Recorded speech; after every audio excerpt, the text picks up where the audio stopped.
बचपन से हमने यही पढ़ा है कि टेलीफोन का आविष्कार ग्राहम बेल ने किया है। सच भी है ये, लेकिन सीधा साधा सच नहीं है ये। इस सच के आसपास या यूं कहें कि इस सच से लिपटे हुए कुछ झूठ भी हैं, जिसे इस वीडियो में मैंने बताने की कोशिश की है। वीडियो पसंद आए तो लाइक जरूर कीजिए और इस चैनल पे यदि पहली बार आए हैं तो सब्सक्राइब कर लीजिए। अलेक्जेंडर ग्राहम बेल को टेलीफोन के आविष्कारक यानी इन्वेंटर के नाम से हम सभी जानते हैं, लेकिन आपको शायद ये नहीं पता होगा कि अगर ग्राहम बेल अपने टेलीफोन आविष्कार को पेटेंट करवाने के लिए यूएस पेटेंट ऑफिस समय से सिर्फ 2 घंटे देरी से पहुंचते तो इस समय हम ग्राहम बेल की बात नहीं कर रहे होते। हम बात कर रहे होते एलिशा ग्रे की, और ग्राहम बेल फेमस होने और अपने भाग्य खुलने का इंतजार करते हुए एक लंबी कतार में खड़े दिखाई देते। कहानी ऐसी है कि अलेक्जेंडर ग्राहम बेल और एलिशा ग्रे दोनों एक ही समय में टेलीफोन पर काम कर रहे थे, लेकिन टेलीफोन का पेटेंट मिला अलेक्जेंडर ग्राहम बेल को। एलिशा ग्रे को क्यों नहीं मिला ये पेटेंट? अगर एलिशा ग्रे का वकील पेटेंट करवाने के लिए पेटेंट ऑफिस पहुंचने से पहले रास्ते में लंच करने के लिए नहीं रुकता, तो आज हम ग्राहम बेल की जगह एलिशा ग्रे का नाम टेलीफोन इन्वेंटर के तौर पे याद कर रहे होते।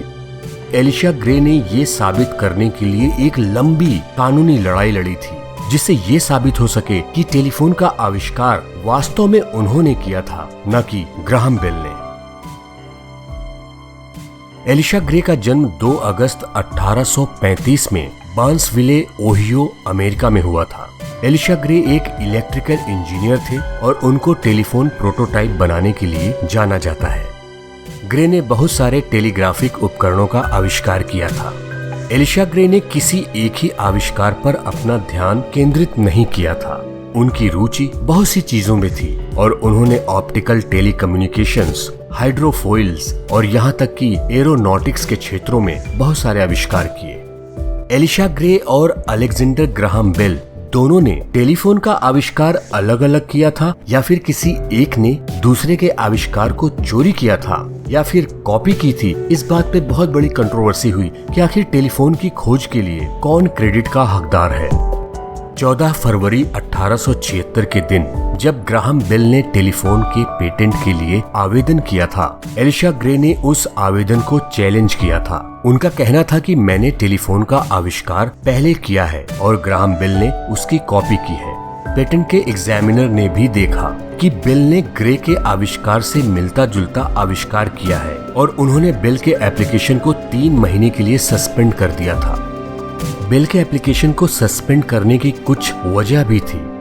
ग्राहम बेल ने आदमियों की आवाज को जिस तार यानी वायर के जरिए संचारित किया था, उस तार को बनाया था एलिशा ग्रे ने।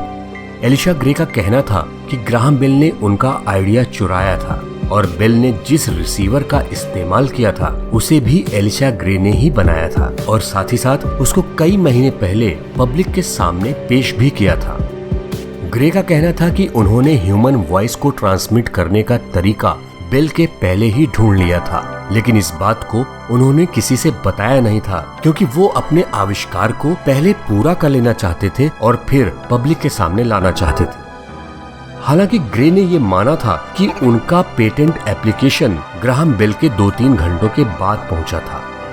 काफी दिनों तक बेल और एलिशा ग्रे के बीच की कानूनी लड़ाई चलती रही, लेकिन आखिर में बेल को टेलीफोन का पेटेंट मिला और एलिशा केस हार गए।